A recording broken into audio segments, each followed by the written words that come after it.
Hello दोस्तों, आप लोगों से रिक्वेस्ट है कि प्लीज़ आप लोग मुझे दिल से सपोर्ट करें और मेरे चैनल को लाइक, शेयर और सब्सक्राइब करें।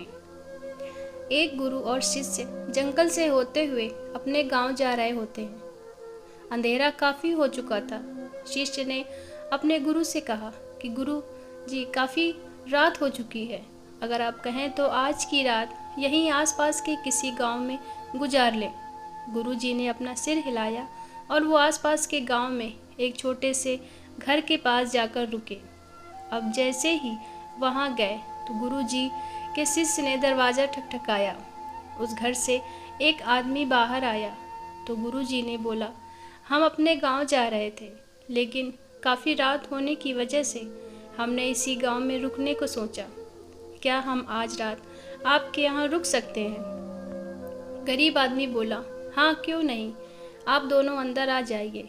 अब जैसे ही गुरुजी अंदर गए, उन्होंने देखा कि उस आदमी के घर में बहुत ज़्यादा गरीबी थी।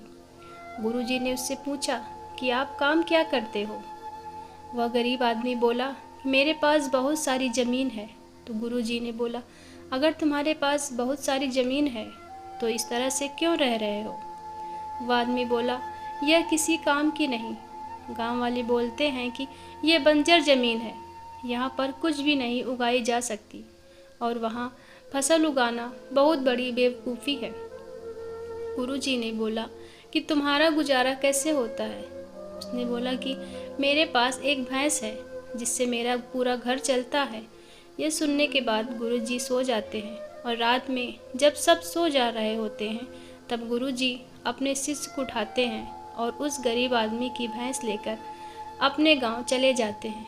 शिष्य अपने गुरु से पूछता है कि गुरुजी, कहीं आप ये गलत तो नहीं कर रहे? उस आदमी की रोजी रोटी इसी भैंस की वजह से चलती है। तो गुरुजी अपने शिष्य की तरफ देखते हैं और मुस्कुराते हुए आगे बढ़ जाते हैं। उस बात को तकरीबन 10 साल गुजर जाती है। जो गुरुजी का शिष्य था वह बहुत बड़ा गुरु बन चुका था। तो एक दिन उसे उस गरीब आदमी की याद आती है कि मेरे गुरु ने उस आदमी के साथ अच्छा नहीं किया था। मुझे एक बार चलकर देखना चाहिए कि वह आदमी अब किस परिस्थिति में है। वह शिष्य उस गांव की तरफ जाता है और वहां जैसे ही पहुंचता है वह देखता है कि जहां पर उस गरीब आदमी का झोपड़ा था वहां एक बड़ा आलीशान महल बन चुका है और उस झोपड़ी के बाहर जो बंजर जमीन थी उस पर फल और फूलों के बगीचे थे। तभी उधर से घर का मालिक आता और शिष्य उसे पहचान लेता है। उस आदमी को बोलता है कि तुमने मुझे पहचाना? मैं गुरुजी के साथ आया था, हमने एक रात के लिए आपके यहाँ रुके थे। वह आदमी उसे पहचान लेता है और बोलता है कि उस रात में आप कहाँ चले गए थे? उस रात के बाद ही मेरी भैंस कहीं चली गई थी, मेरे पास कोई रास्ता नहीं था, तो मैंने अपने ज़मीन पर मेहनत की और फसल निकल आई थी और आज मैं इस गांव का सबसे बड़ा और सबसे अमीर आदमी बन चुका हूँ। ये सुनने के बाद शिष्य की आंखों में अपने गुरुजी के लिए आंसू आ गए और उसे ये बात अब समझ में आई और वो रोने लगा।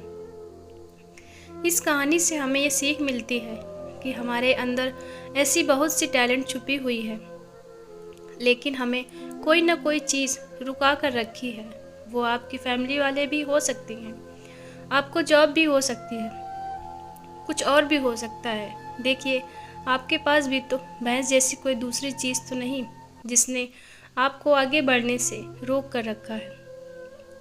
दोस्तों, कैसी लगी ये वीडियो आपको कमेंट में ज़रूर बताइए। वीडियो देखने के लिए आपका बहुत बहुत धन्यवाद।